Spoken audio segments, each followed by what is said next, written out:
Yo, what's up guys? So in this video, I want to talk about how to make the fitness lifestyle enjoyable and sustainable long-term so that going to the gym and dieting and exercising doesn't feel like a chore. So I've been in this game for the past 12 years now. I'm 28 years old right now, and I got into bodybuilding and powerlifting when I was only 16 years old in sophomore year of high school. So how have I stayed consistent with it? How have I not burned out? And how have I still enjoyed the process going 12 years strong? Well, one rule I always like to have is always have a goal, because if you don't have a goal, you don't have a direction. If you don't have direction, you can't take steps to go there. So have a goal, find people you're inspired by.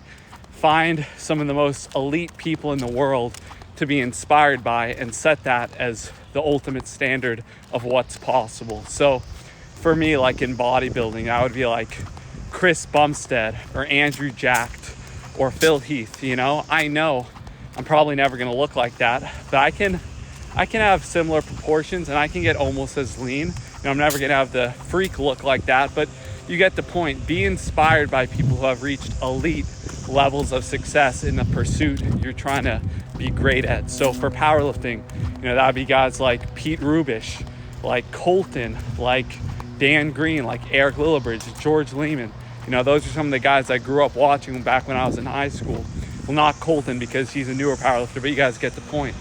So find people who are completely elite in the pursuit you're trying to get good at and use them as inspiration, not knowing you might never get quite that good, but that's what the bar is set at. That's the ultimate. And then another thing, I think a rule of thumb in fitness is you need to learn to love pain. You need to learn to love pain to a certain extent, because the results are not free. The process is not free. There's going to be a little pain involved. It's just like a little prick, a little pinch. You know what I mean?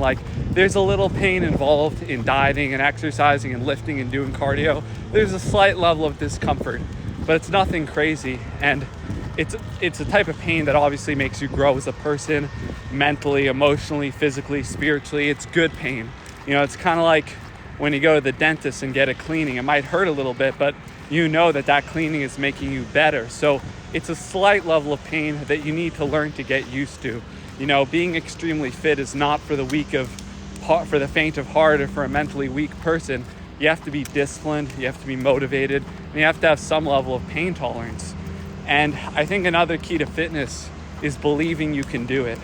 If you don't believe you can reach under 10% body fat, you're probably never going to do it. If you don't believe you can deadlift 600 pounds, you're probably never going to do it. If you don't believe you can bench 405, you're probably never going to do it. You got to